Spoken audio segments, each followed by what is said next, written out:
Our live team coverage continuing now with what members of our congressional delegation and others are saying. Western Mass News reporter Paris Dunford joins us live in studio with that part of our coverage. Paris.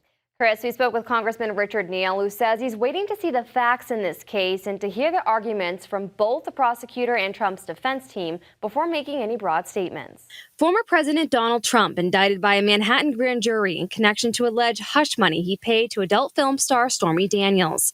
While it didn't come as a shock to many, it may have come quicker than expected. Because press accounts led everybody to believe that there was going to be a 2-week hiatus from the grand jury, and instead the grand jury might have taken a hiatus, but apparently they had rendered a judgment prior to that. Western Mass News spoke with Congressman Richard Neal about the indictment. He says he wants to see the facts and arguments in this case once the indictment is unsealed. Nobody is above the law. This is the justice system in the United States, which means that as the prosecution lays out their argument, there will be a chance for the defense attorneys to offer their argument as well.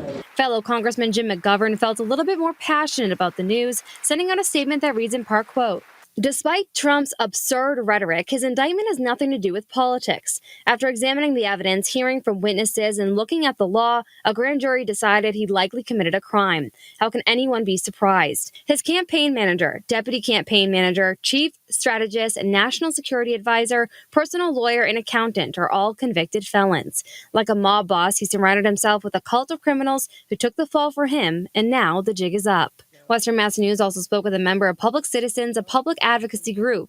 The group is planning rallies if Trump is indicted for the charges related to the 2020 election that he faces in Georgia. I was really excited, and I'm really glad that no one is above the law, and he's getting what he deserves. We asked Congressman Neal about how this indictment is historically significant in the U.S., and although he says that's true, it's not totally unprecedented when you look across the globe. In democracies across the world, mature democracies, that it is not unusual in these cases, whether it was in Italy or France, for these sorts of cases to be brought about.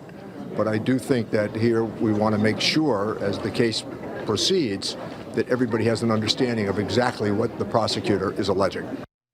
And as for that, we took our questions to a political expert to understand the charges Trump faces and what effect it could have on the country's democracy. I'll have more on that tonight at 6. But for now, reporting live in studio, Paris Dunford for Western Mass News.